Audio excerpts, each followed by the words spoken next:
Hello, everyone. Thanks to all who's watching. If you are watching, can you please leave a like, subscribe, share if you feel like if you feel comfortable enough to share it, you can share it. I don't really mind it, but I don't want too many people to come to this video because there's going to be certain energies that I don't want to come to this video. But like I said, like, share, subscribe. Not share. Just like I said, share if you want. My apologies, but like, subscribe, comment, things of that nature. If you want me to create more in-depth videos of this topic. The topic that I'm referring to is the topic of anime and whether or not it is satanic or demonic. The quick answer is yes. Yes, it is.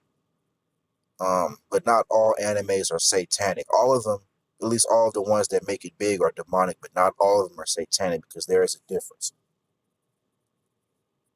To be satanic, you have to understand that who you're worshiping is Satan.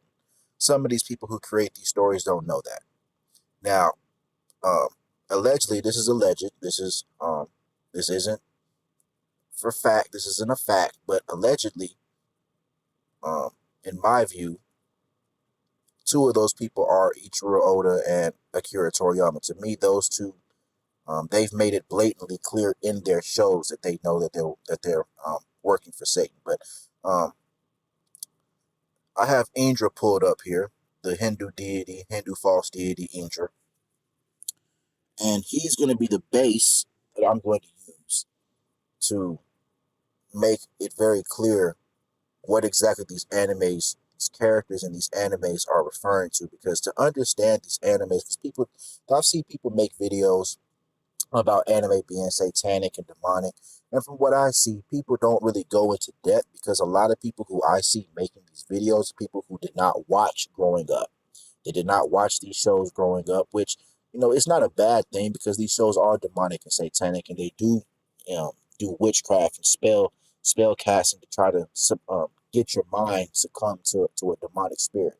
So it's not that like it's bad that they didn't watch it. It's just that for people who didn't watch it, like it oozes off of them in the videos because they say certain things that anybody who watches these shows, they're confused, and people get in the comment sections of these videos and they correct the people that create the videos, and it makes the people look invalid because they're referencing things about the shows that aren't even there, that are not even a part of the show. Now, there is a certain YouTube channel that, in my view, allegedly, this is my view, this is not fact, this is just how I see it, this is my view. They withhold certain aspects of animes that they can interpret because they don't want to reveal too much, which indicates to me that they're a part of the same belief system that anime promotes. I'm not going to say what YouTube channel that is, but they're pretty popular and they've made um, videos about animes and how they're satanic and demonic, that things of that nature. To me, those people are just acting like that they're castigating something that they actually agree with. But moving on, as we see once again, Indra, king of the Devas, Svarga, however that's pronounced in Hinduism.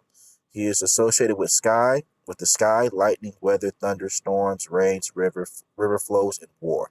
Now, for anybody who was asking why am I bringing up Indra, if you have watched Naruto, the anime Naruto, you would know that Sasuke, especially if you watch all the way through, you would know that Sasuke is associated with this character. That it's basically implied that a character with the same exact name as, well, not implied, it's pretty much stated, it's pretty much fact that Sasuke is a reincarnation of a character with this very exact name, Indra. So the character of Sasuke, who is the secondary character, not the protagonist, because he was really the final villain of the entire show, but he's the secondary character of the entire show. And we go down, and what we see is we see different equivalents to different pantheons to Indra, which is a Hindu deity. We see a Greek equivalent, a Roman equivalent, Norse, Slavic, Canaanite, Indo-European, Celtic, Japanese, Nuristani, Egyptian, and Buddhist. And there's plenty more. It's just that they're not showing it on this entry, but there's plenty more, believe me. Um, these are all different religions. These are all um, different pantheons. So one, this is where people usually try to use this. They try to use the fact that um, anime usually pulls mainly from one religion, even though really they don't even do that. They pull mainly from all these different religions because all these religions are talking about the same thing. But anyway, point is we see a Greek equivalent, a Roman equivalent, a Norse equivalent, all of that. How could this be the case? And also, as we see Japanese equivalent, Susanoo no Mikoto, Tsukuyomi no Mikoto. People who watch Naruto, you now know why the Uchiha were known for abilities with those names. Sasuke and really every Uchiha represented pretty much the same concept. That's why they were all driven by hate. That's why every last one of their powers pretty much worked the same when it came to how they gained power. They all gained power through sacrificing people and hate.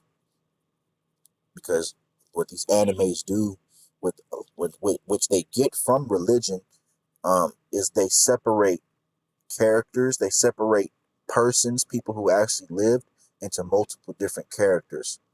Like if you watch One Piece, you know they do that with the Whitebeard, Blackbeard, Thatch combination. All of those different names, Whitebeard, Edward, not Whitebeard, but Blackbeard, Edward, Teach, and Thatch were all associated with one person that actually lived. Anime does it and religion does it as well. Now, to understand these religions, I think I said this in the video. I've made a couple of videos talking about this, but I've redone it about twice, and it's the third redo I'm doing. You have to understand who these pantheon, who these quote unquote deities. You have to understand who they are, because if you understand who these people are, it helps make these animes so much easier to decipher. So much easier to decipher. It's honestly crazy. So let's go to Baal. Let's look up Baal. History tab. Baal. Baal was a Canaanite Phoenician god, quote unquote god, of fertility, rain, and storms, and a central deity in the Canaanite pantheon. His name was previously Hadad, and he was also known as the Lord of the Earth, Lord of Rain and Dew, and Baal Shaman, Lord of the Heavens. Baal's origins date back to 14th and 13th century BCE, where his popularity is evidenced by the many copies of the stories that make up the Baal cycle. These stories, along with the tablets uncovered in Ugarit, modern-day Syria, I'm not going to say that because I don't know how to pronounce it, in 1929 provide much of the information available about Baal's personality and functions. Now it goes into all the explanations of Baal and what he's supposed to represent. Now I want to read this bottom. The name Baal comes from the Semitic common noun Baal, which means owner or lord. In the Old Testament, the Baal refers to the Phoenician storm deity, and the prophets projected him as a foreign figure. However, some say that the Old Testament writers lifted Baal's epithets and attributed them to Yahweh, the God of Israel, in an attempt to get readers to worship Yahweh instead of Baal. No, no, no. That's not the case. That's what Luciferians try to promote, because Luciferians promote that Baal and Yahweh, or as the Bible, another version of that name is Yahweh, which is the name of the God of Israel, by the way. For those who don't know, that is the name that is being spoken of when it says, "Do not use God's name in vain." Um, the Luciferians, witches, the warlocks have always tried to conflate Baal with the Most High in Christ, because they want you to believe that Baal is the Most High and Christ at the same time. That's what they want you to believe, Because if you believe that, you'll worship him, and then you'll fall into, into sin, and the Most High will punish you, because as we know, Satan is trying to gather as many souls as possible to destroy, because he is the adversary. His job is to be our adversary. His job is to be the adversary of mankind. So now we see the description of Baal. Now, who is Baal? Who exactly is Baal? Who is Baal supposed to represent? Who is the character of the false deity Baal supposed to represent? Let's go to the scriptures.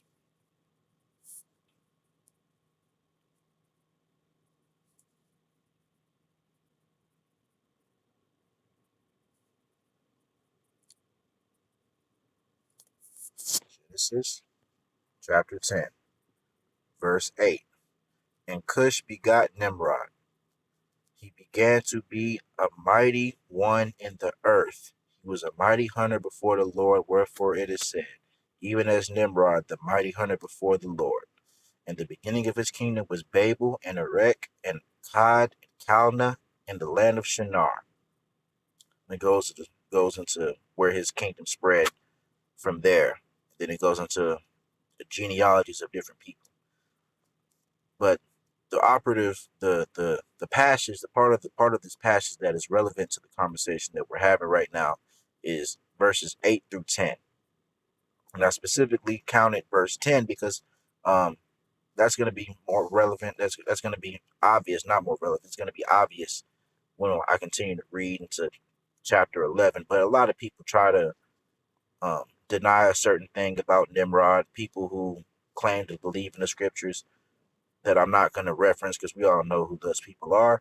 Um, they try to act like Nimrod had nothing to do with a certain event of the Bible because it didn't specifically say his name when it was talked about, but context clues is enough to understand that he had not only something to do with it, everything to do with it. So let's continue. And the whole earth was of one language and of one speech. And it came to pass as they journeyed from the east that they found a plain in the land of Shinar, and they dwelt there. Anybody who knows the scriptures, they know that what I am talking about, what I am referring to, is the building of the proverbial Tower of Babel. It says right here that they found a plain in the land of Shinar and dwelt there. And they said they said one to another, go to, let us make brick and burn them thoroughly. They had brick for stone, and slime they for mortar. And they said, go to, let us build a city and a tower whose top may reach unto heaven, and let us make us a name, lest we be scattered abroad upon the face of the whole earth. And the Lord came down to the city, the tower which the children of men buildeth. And the Lord said, behold, the people is one, and they have all one language, and this they begin to do. And now nothing will be restrained from them which they have imagined to do. Go to, let us go down and there confound their language, that they may not understand one another's speech. So the Lord scattered them abroad from thence upon the face of all the earth, and they left off to build the city. Therefore is the name of it called Babel, because the Lord did there confound the language of all the earth, and from thence did the Lord scatter them abroad upon the face of the earth. I don't know why that happened, but anyway, so anybody who's thinking, who has discernment, understands that what I am saying, what I am alleging, what I am making an assertion of is that Baal in all those different manifestations of Baal in those different pantheons is referring to Nimrod. That is what I'm saying. Now, you might ask, how how do you know that? What is the proof of that? Well, number one, if you this is only going to be something that is understood or accepted by people who accept the scriptures. If you don't accept the scriptures as true, as real, you're not going to believe this anyway, so it really doesn't matter to you.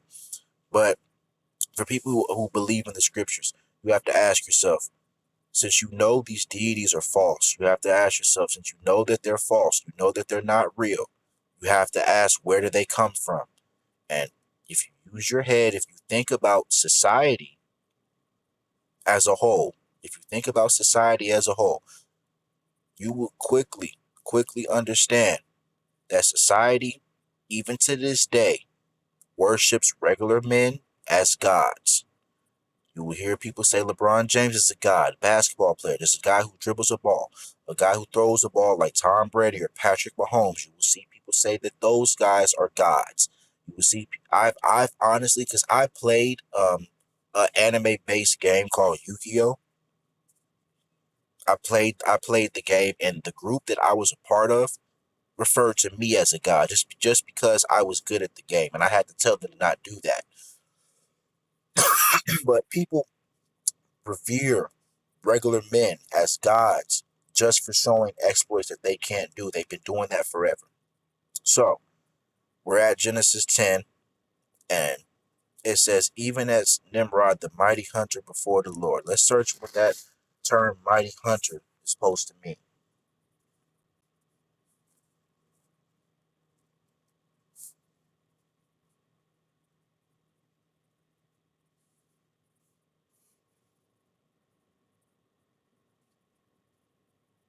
I have no idea why that popped up on my list. None whatsoever. On my Google search. That. All right, here we go. This is the word in the Hebrew that was translated to hunter in Genesis chapter 10, 10 verse 9.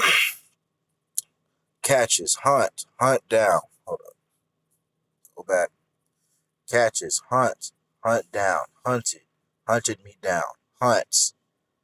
It gives you different versions of the word in different languages and how it was spelled and what the form of that word was, like hunting or hunter, things of that nature. Then it gives you different verses, different chapters and verses that this same word or part or this word, and along with other words, was used and all of that. But what we need is this right here, the Strong's Exhaustive Concordance. Chase, hunt, soar, take provision. A primitive root, to lie alongside, i.e., in wait. By implication, to catch an animal, figuratively, men. I'm going to repeat that. By implication, to catch an animal, figuratively, men. Let's go back to the scriptures.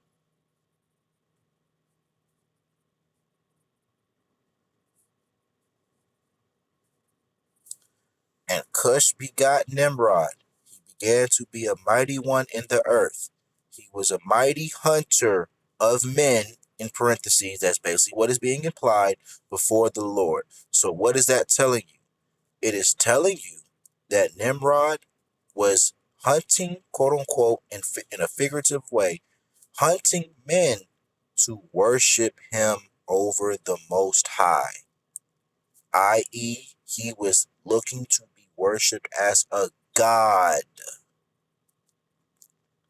That is what this is saying. That is what this passage is telling you.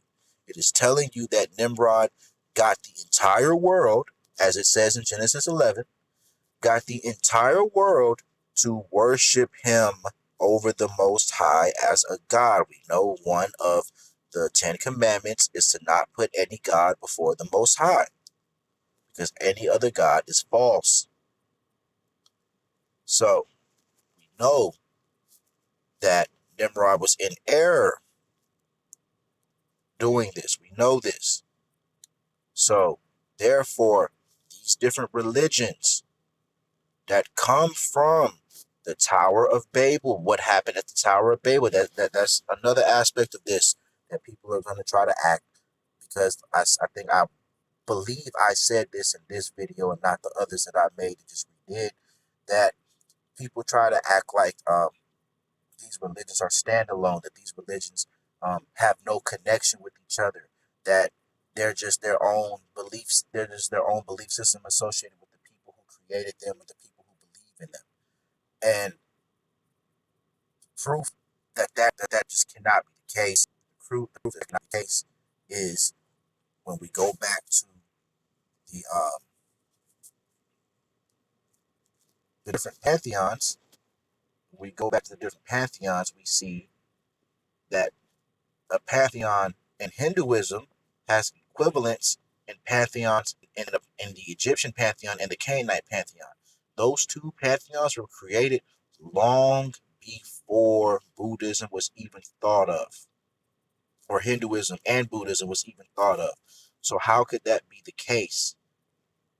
How could there be an equivalent of a Hindu deity with an Egyptian and a Canaanite deity unless all of these different deities, these fake deities, these false deities, come from the same source? And what other source could they come from other than Nimrod? Because as we know, Nimrod had the entire world under his control.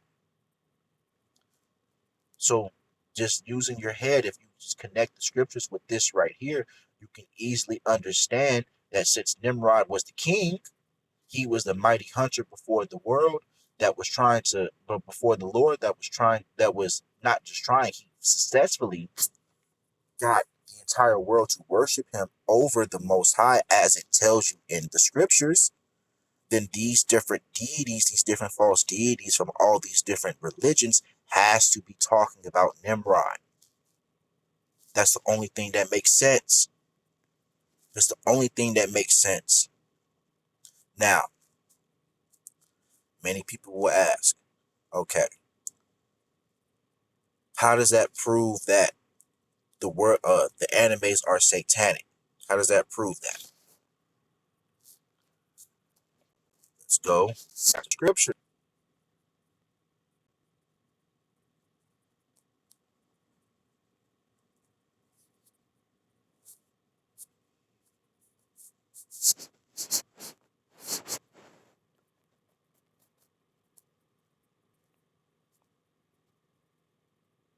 Genesis chapter 3. Now the serpent was more subtle than any beast of the field which the Lord God had made. And he said unto the woman, yeah, hath God said, ye shall not eat of every tree of the garden. And the woman said unto the serpent, we may eat of the fruit of the trees of the garden. But of the fruit of the tree which is in the midst of the garden, God hath said, ye shall not eat of it, neither shall ye touch it, lest ye die. And the serpent said unto the woman, ye shall not surely die, for God doth know that in the day ye eat thereof, then your eyes shall be opened, and ye shall be as gods, knowing good and evil. In other words, what Satan teaches is that you can become God. Therefore, what Nimrod getting the people to worship him over God, is satanic in nature. Therefore, any of these animes that are referencing Nimrod, that are worshiping Nimrod in their own way, that are glorifying his image, are Luciferian, demonic, satanic. It's that simple. Now, to rear it all home, I'm going to show two videos, and then I'm going to reference a third clip because I couldn't find it, and I'm not going to search for it because I don't really care to, because the point is being made already. Now, this is a Dragon Ball Z video. I'm going to let you guys listen to this. It's very obvious what Akira Toriyama was saying here. Satan, Satan, Satan, Satan, Satan, Satan, Satan, Satan, Satan, Satan, Satan, Satan, Satan. That's number one. That's the first video. Very obvious once again. Number two, this is One Piece. This is One Piece. Lord of Darkness, we call upon you to answer us. Come, Satan! Come, Satan! Come, Satan! Yup. Yuppity yup. Consistent with everything that I've said. Um, Very obvious here what they're doing. Anybody who has a brain can pretty much understand what is being implied with these two different videos that I've showed, um, which is what I alleged to start this video and beginning this video, that in my view, allegedly, Akira Toriyama and Ichiro Oda both understand that who they serve is Satan. I don't know how else you can take these different clips. I don't know how else you can take these different scenes in their shows. Now, there's a third scene that I'm not going to show because I can't find it. I tried to find it earlier. I couldn't find it. So I'm not going to look for it. There's a show called Vinland Saga. And this character in the show, Prince Canute. Prince Canute, to give you a little bit of background from what I remember, because I recently watched this show. Well, not recently. I watched this show for the first time, I want to say about 5 years ago. Maybe less, probably, matter of fact, probably less. Most likely around 3 years ago, 3 to 4 years ago. And this character, Prince Canute, apparently, allegedly, he was supposed to be a follower of the Bible. Prince Canute was supposed to be a person who believed in the Bible and the God of the Bible. That's what is implied in the story. It's pretty blatantly implied. I can't remember if it's exactly stated that the Bible is the God that is the Bible is the belief system, the book of belief that the God that he worships comes from. I believe it isn't directly stated, but it's pretty much implied. It's pretty much blatantly implied to where you have to be a fool to not know that's what they're talking about.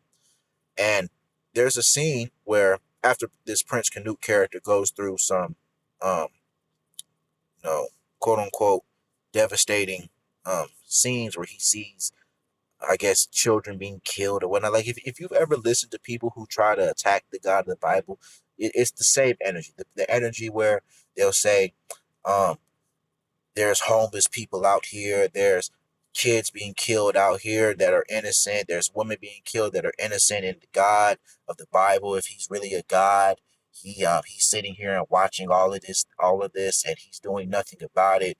So he can't be a good God. You know, these same people will say that, but then they'll go and worship all these different religions where they believe that's the true God of the gods of those religions are the real gods. But the same scenarios is in place for those true gods. They are sitting and watching while these people are being killed. These heinous things are happening, and you don't care. So obviously, that's not really the issue.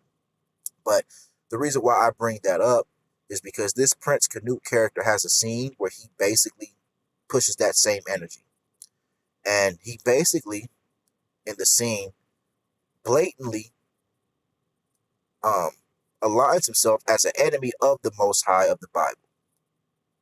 So if you go watch that scene, you'll pretty much understand what I'm talking about. And if you understand the scenes that I'm talking about, it should be pretty undeniable that anime is demonic. Certain animes are satanic. They're Luciferian. And if you're going to watch them, because I watch them for entertainment purposes here and there, but I try to also watch to understand certain aspects of the shows and really the overarching theme, because when it comes to the overarching theme, from what I've seen, they all have them. um Naruto, DBZ, One Piece, I know all their overarching things. I may have said this earlier in the video. I don't know. I made a couple of videos and I was referencing this in in all of those videos, but I don't know if I said it in this one. um Naruto, DBZ, and One Piece all have overarching themes to the show that is satanic in nature. That just satanic in nature. Every last one of those three, because those are the ones that I know for sure. Because I've went and sat and watched, well, not really watched, because the one that I watched where I had to get was Naruto. With One Piece and DBZ, I just thought about the storylines of the shows that I already knew of, because I've especially DBZ. I've watched DBZ probably 12 times over. I have watched Dragon Ball Z at least 12 times over. So I know that show like the back of my hand. So I just thought about the storylines, and I was able to come to the conclusions of their satanic storylines and their satanic outlines. Um, I'm not going to go in depth into them, but I guess I can just say them at the end of this video because I'm about to end this video real soon. I guess I can just say what it is. Naruto's overarching theme is the acceptance of the mark of the beast. That's highlighted with all the 666 symbolism you see when the Sharingan and the little bees that be around a lot of people's necks. In Naruto's Nine Tails form, where he has the sixes around his neck, things of that nature. Other things as well highlight the 666 aspect, like the curse mark, things of that nature. Dragon Ball Z, it's all about fighting against God. That is the overarching theme of Dragon Ball Z, is fighting against God. That is why every single main enemy in Dragon Ball Z, aside from Cell, came from outer space. And Cell was comprised of DNA of people who all came from outer space. That is also why that every single main arc villain in Dragon Ball Z were hyped up and referred to as the strongest in the universe. We all know who the strongest in all the universe is. It's the Most High. So the fact that Goku was never called the strongest of the universe, if I'm mistaken on that, somebody can help me out. They can refer to where he was. But in Dragon Ball Z, I do not remember one time when Goku was referred to as the strongest in the universe. Even though he kept overcoming these guys and becoming more powerful than them, there was always a new guy by the time he became more powerful than the old guy who was referred to as the strongest in the universe. And like I said, there's a reason for that, because that was in reference to the Most High.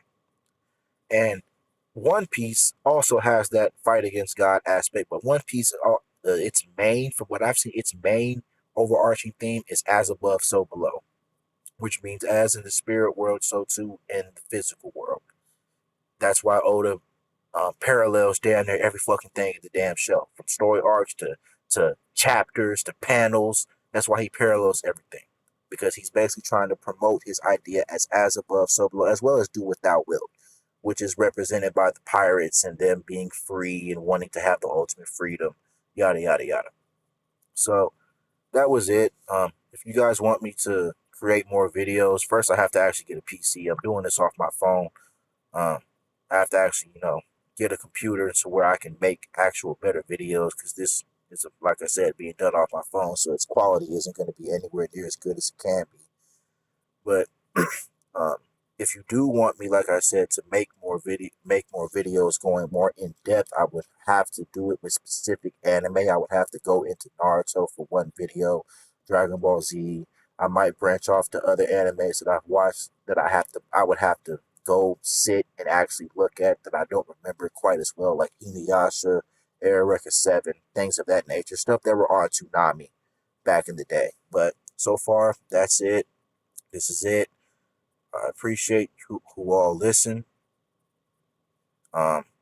Detractors, as long as you're respectful, I'm not going to be too really irritated at all with you.